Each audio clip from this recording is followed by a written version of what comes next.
folks, well, goodness, the offseason is so long. Okay, the Leafs, are they better? Are they worse?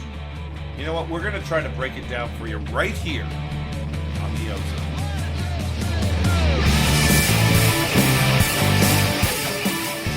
You're in the offensive zone, your place for Leafs hockey. Hey folks, welcome to the OZone. That's Coach. That's Katie, and I'm the Depot. We're here to talk all things Leafs. Listen, folks, remember to subscribe.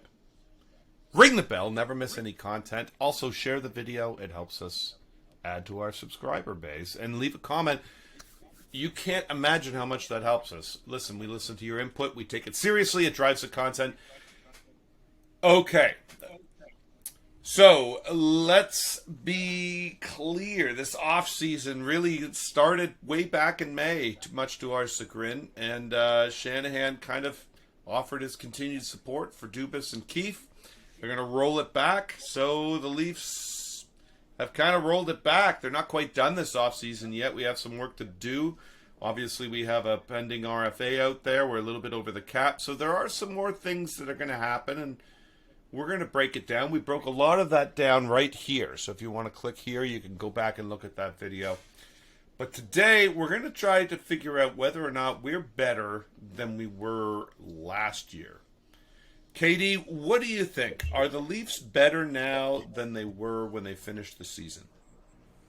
No. I don't think so. I mean, we'll have to see when some of these young guys come up and see how the D sorts itself out. But I would say no. And you know, again, my problem always is, like, they're a one-dimensional team. They're very good at that one dimension. Maybe as good as the team in the league. Maybe Colorado. But they're right up there, that possession, that speed, that high finesse game. But they don't score on the inside, and they don't crash the net, and they don't get the greasy goals in the playoffs. And that's a problem. And it's always going to be a problem. And you know, when they don't address it, I understand bringing the big names and having a big turnaround and a shift here, blah blah. But at the end of the day, they need to be a kind of a fuller scoring team, one that can score different ways. And I don't see it. It's not. It's still the same team. Yeah, it seems like they're going to go into this season the way they were last year. They're not bigger and badder on the back end. They're not. They don't have a goalie with a great big pedigree and name. Well, unless you go back with a time machine 4 or 5 years ago. They don't have a big name right D to pair up with their big LD. So, Coach, what do you think about this team? Is it better or worse? Oh, it's worse. I mean, we just covered in the past two pods. I don't know how you could be any way sold on the goaltending situation. Maybe one of those guys emerges, but it's certainly not great. The defense we've covered, you know, it's left of CNN. It has to be addressed. It's going to have to be addressed, or because you can't have Sandin sitting. We covered that before. The forward group, maybe you replace Spezza and Kache with guys like Yarncroc and Obey Kubel, but you haven't replaced Mikheyev. It's worse. Yeah. It's worse. Unless you're expecting Matthews to score 70 instead of 60. And Mitch, we need you for 130 points this year. So It's worse, but I think that's not the problem, guys. The problem to me is that not that it's worse, it's that it's not different. We changed around the fringes of this. Didn't change the D at all other than losing Ilya Lyubushkin.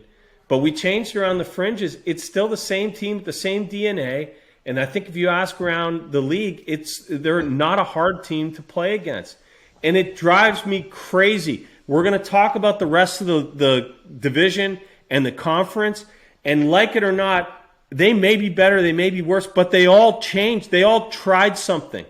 And I'm so frustrated about this. Let's run it back. We were so close. Let's run it back. My goodness. You think Florida was close? They had 122 points. They blew the thing up.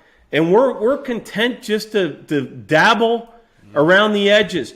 Look, we all know there's a deal to be had. There's one of the big four that could be moved, and you could radically change the face of the roster. You could get that stud right defenseman that you need and fix the imbalance. You could get a center for the second line that can play with Tavares. You can do these things if you move out Nylander 6.9. But no. We're going to roll it back. Same GM, same coach, same guys, same soft, same everything. And I'm telling you, I can't tell you how many times this offseason I'm saying I hope I'm wrong. I really hope I'm wrong. But we run it back. After Montreal, it had to be this. We get one more chance. And the chance came and went, and we're going to do it again. And we deserve what we get because we're running it back again. Come playoff time, we're the same one-dimensional, one-line, soft team. It drives me crazy. Yeah, it's hard to argue with that, Coach. I have to be honest. At this point, the only thing about this roster that's discernibly different is the goaltending. To a man, it would be hard to make an argument that the goaltender position has better samsonov back there than it did last year, but it is different. So if they can, I guess if Murray and Samsonov can find their 2018 versions of themselves, maybe we got a shot. But I'm with you. There's not a lot all there. Now, we have to throw the caveat out there for all the viewers out there following at home. The Leafs are 1.5 over the cap, so there's at least one or two moves coming. Like, we know that is happening. I just can't see it being a major one at this point. But who knows? Maybe Kyle's watching tonight and comes up with something different. Listen, let's take a look at how we match up against the division. If you recall, folks, the Leafs, basically a long-standing sports franchise, one of the longest, had its best point production season, 115 points in a year. Phenomenal year last year. Came in second in the Atlantic Division. When assessing the top Atlantic Division teams, to me, at least Florida, Tampa, Boston, they all got a little bit weaker to me. I think the bottom teams, I think Buffalo, Detroit, Ottawa, I think they got a lot better. Can one of them make the jump? Maybe. I don't know. Katie, how do you think the Leafs stack up against the division? Well, I think actually our loyal listener from Brantford, Bill, kind of pointed out in one of the comments that the top teams are all against the cap and slightly over it. And what we've seen in this offseason is that a lot of these top teams got a little bit weaker on paper, and a lot of the teams that had cap space that were underperformers last couple of years all got better. So I think this year there'll be a lot more parity. I don't think you'll see 122 and 115. I think it's going to be a lot. Here's some more graphics, Coach.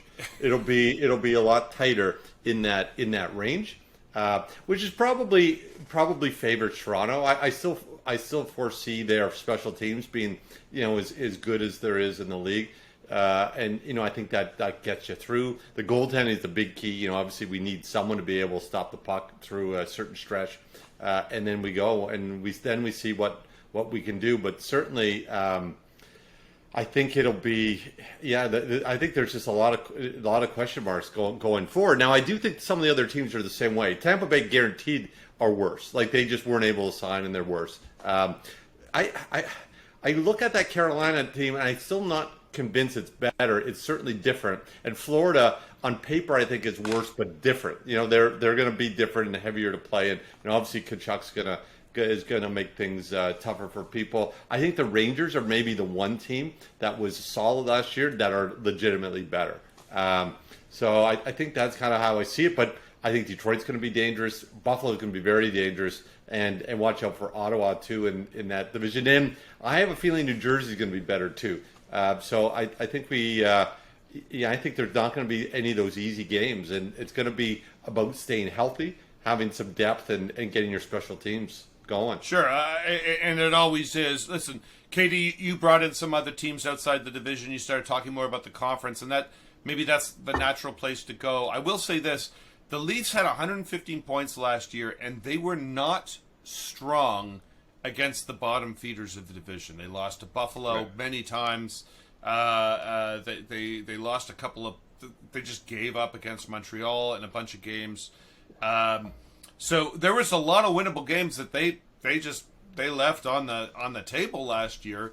So even if those teams are better, I suspect the Leafs' record against those teams probably won't get much worse. And when you look at the top ends, you mentioned Tampa maybe not being as strong, and certainly Boston doesn't look like the team it was when we were all afraid of them in the last several years. So, Coach, what do you think about how we stack up against the conference, maybe, and look at it from a slightly broader perspective?